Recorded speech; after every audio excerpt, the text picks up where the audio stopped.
what do you do on a crappy, drizzly day like today when you can't ride? Well, you take a look at your motorcycle and see if you can make some sort of improvement. Today it's going to be the VTX. And what we're going to do here is we're going to pull the bags, going to pull the seat off, loosen the tank up and just prop it up, and it'll make more sense later on when I show you. Pop this off, and down under here there's an inlet, and it's rubber hose, but it goes in and it makes like almost a 90-degree sweep towards the back of this box. We're just going to slightly modify that to open it up for better flow. While we're in there, we'll go ahead and pull the K&N filter out here, see if it needs to be serviced while we're in there, clean off the inside of this housing, and that's what we'll do today. So let's get into it and have a look. Some of the stuff like pulling off the seat, stuff like that, I'm not going to be showing the removal process. That's something I'm sure all you guys know how to do. It's pretty self-explanatory. What I'm going to do is I'm going to just pop this off. It basically snaps into place. I'm going to take this bolt out here, and I'm probably going to put a block of 2x4 underneath it just to raise this up to give me access to this part here. I don't know why every time you get into doing something, there's always some stupid little thing that holds you up. I know you guys that work on your bikes know what I'm talking about. So on the bottom we got this neat little thing here, and it's supposed to look like this, but it doesn't. It looks like this with that split open. So what I'm going to have to do is give this a really good clean.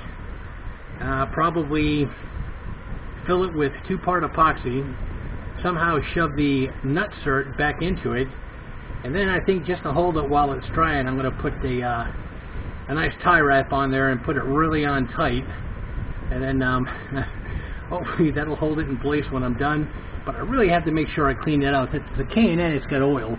I have to make sure there's nothing in there. Just one of those stupid things that we all run into whenever you try to do something that's supposed to be simple. The K&N, well, it looks a little white instead of pink, so it's a good thing I'm taking that out. I'm going to give it a degrease, and then it's going to have to dry overnight before I can put it back together. But that'll come in handy for this also. Even I'm going to put a 2-part epoxy, probably JB Weld or something. It'd be nice to let that go ahead and set up overnight. Well, let's see here. Some chunky bits down at the bottom. I'm going to have to clean up, find out what that is. I think it's part of the plastic. I'm not sure. A little bit of the oil that's been diluted by water making its way in here over the years. So a little bit of brake clean. Give that a wash out. And then, like I said, I have to clean this out really well so I can get that nutsert back in there. And then some 2-part epoxy. I'm going to try anyway to get some 2-part epoxy in there. Now, on that super glue crap, that doesn't work for something like this. And then I can basically just kind of put this behind me. The filter was pretty dirty. That's out there soaking. So let's get this cleaned up. You guys know where I'm coming from. It is so frustrating. You think, oh, this would be a nice, simple little job. And then you run into something like this. So the nutsert is back in there. The epoxy's in there. And I tightened that as much as I could go. Heck, you can't even see the scratch. So I'll let this dry overnight, because of course that's what the K&N air filter is going to need to do, dry overnight before I re-oil it. Just wiped it out, just stuffed that in there for now. And basically that's it for this one. So now getting back to what I should have done, just take this off. Now I'm going to go ahead and raise the tank up and probably put a block of wood so I kind of expose this area up in here. The job it should have taken just, I don't know, maybe about a half an hour at the most. It's going to end up taking about 2 hours because of this thing. But those of you guys that work on your motorcycles know where I'm coming from. Anyway, it's all cleared out, and of course there's a little drain hole there that comes down here to this tube. And I just took the cap off of it, let it drain, especially when I had the infamous brake cleaner doing its thing. And give it a good wipe out. Shove that in there just so nothing makes its way into the carburetor. Spark plugs basically don't really have to worry about that too much. I might just put a squirt of WD-40 down there just for shits and giggles. In fact, I might do that on both sides just to get some in there. I got split fire triple platinum before they went out of business, so those plugs are good for about 100,000 miles, and I've got them on both sides. So here we have something to worry about, to think about. I loosened up the tank and just kind of lifted it up, propped it up on these so I can get to this little guy right here. But of course, lifting it up pulls this vent off, which goes right there. A little vent line, that's what this one here is. So I just have to make sure that goes back on. Everything else, nothing else was taken off. So that's the only thing I got to worry about when I put this back on. So this is the culprit here. We're going to go ahead and take our time, get this out of here, clean it out, and I'll show you what that's basically shaped like, and why I want to go ahead and just slightly modify it. Got a K&N in here, so I want extra airflow.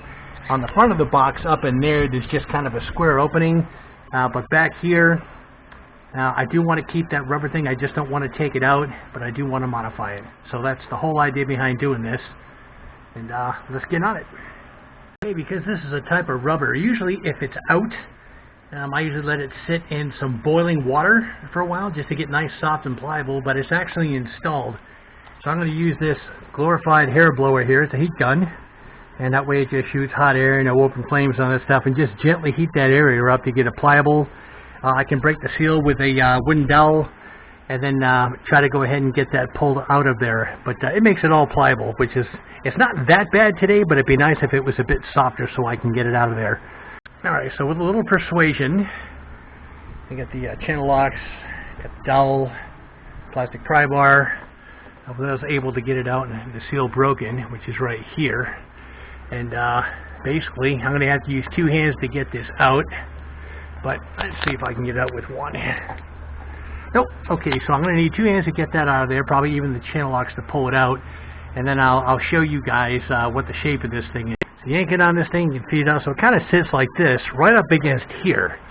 And that's not very good airflow as far as I'm concerned. So I'm going to take it probably at, oh, let's see here, maybe this first rib, or maybe right in between the two of them. I'm going to go ahead and cut that, insert this back in there, after I clean it, of course. And that way the air basically just shoots straight in there, just for some better airflow. It's going to make that big of a difference? I don't know. You know, I do have different jets on this because I did upgrade the exhaust a long time ago. But if I can get just a pinch more air in there, I'll be happy with that. So basically that's what I cut off. Just use the X-Acto knife there. Went ahead and cut that out. Some of you guys would say, oh, just take it off. Well, I like the fact that this sticks out and gives a little protection from moisture or rain being sucked up in there. So I am going to put this back in. I just want it to flow freely into the airbox and not get curved around, shut up against the side of the plastic where there's some lines. And I don't know, I guess that's okay. I just figured this might give it just a bit more air. On the bike itself, there's some mod where the guys chop this whole thing off here. That's all fine and dandy, but it's so easy for water to make its way in there. That's what I'm kind of paranoid about. I've seen guys cut this off, the whole top, decapitating the airbox, the air filter box, I guess they call it. Some of the guys leave this open. Like I said, me, just a personal preference. I'm going to add just that little stubby piece of rubber back in there, and that'll add just a little bit more airflow. Not a whole lot, but just a little bit. I just wanted to take this apart and have a look, and it's a good thing I did because of this. So I guess that's going to work out in the long run anyway. Plus, it's a good thing I did the air filter needed service. I really like the K&N. For some reason, they take more of a beating on a motorcycle than they do in a car. In a car, you can let them go for about 30,000 miles before you have to worry about servicing them, but for some reason they just need more frequent service on a motorcycle. And it was nice to go ahead and clean this out and stuff anyway. So for this one here, the space from the collar to the tip is smaller on this side than it is on the top. So that's one way to remember it. Also, when you go to put it in the back first as far as inside that lip, and then work your way around to the front. And then you can kind of slide your finger all around to make sure it is completely seated. And there it is, cleaned up. I got the 303 UV protectant on there, and this should give me just a little bit more airflow. So the cool thing is, with that in, and pretty much all dry, I can go ahead and lower the tank, reinstall this little vent hose here, and then basically just put the air filter on tomorrow. Covers are coming back on. This is all set here again. I'm going to let that dry overnight along with the air filter. So that's pretty much all I can do today. Tank is all back into place. I always put a little thread locker on pretty much everything I can get it on. That way I don't have to worry about it. Keep everything all nice and neat and tidy. And that's it, guys. I wish I could go ahead and finish this up for you today, but it's going to have to wait till tomorrow. Put this little clamp on it here. It's nice and tight. There's plenty of room on the bottom for the filter to go on. Plus, I can actually leave this in place. That way that never spins loose again. So I got the epoxy, got the insert back in, and add this clamp on. I'll never have a problem with this one again. Plus, I'm not going to tighten them that tight. I'm just going to add a little bit of medium strength Loctite to them. That'll keep them from vibrating loose. I can just snug them that way. Okay, that's the color the K&N filter should be after you service it with the oil. The inside and outside. Let it soak in. Just kind of dab up any extra stuff that's sitting around. And that's from yesterday. That should be all nice and dry. Like I said, I am going to leave that clamp on. So let's go ahead and get this buttoned up. Okay, just as we figured, this cover fit on just fine with that band clamp down there. And then of course we're going to add a little bit of the blue Loctite, which is kind of a medium strength, to all of the screws that go on here. I was able to find all the correct nylon washers, so I didn't have to use any rubber grommets or anything this time around. So we'll get this buttoned up, and then of course all we have to do is I don't know, give it a clean up. I think I'll go ahead and polish up the chrome a little bit from my grubby fingerprints, and we'll pop the seat back on, put the bags on, and this bike is finally finished. Okay, with the seat off, this is a good time to go ahead and treat it, because this is normally covered by the rear seat. So one of the ones I like to use is this stuff. You'll hear me keep saying 303. It doesn't have any silicone or none of that stuff. It's used in the aerospace industry, and it has really superior UV protection. So anyway, it's the one I use. You can use whatever you want to, but this is something I like to put on, and I'll do it now. Give this a good coat along with the strap and the rear seat before I go ahead and install them. All polished up, no more fingerprints, oily, nothing.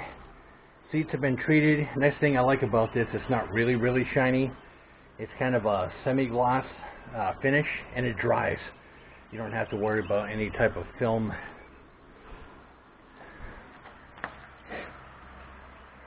And the best thing is, when you're done doing something, if it looks like you were never there, you did a good job. That's it, guys. It takes care of the Honda. Okay, so I'll go ahead and get this on YouTube. Remember to hit that like button, subscribe, or hit that bell notification for future content.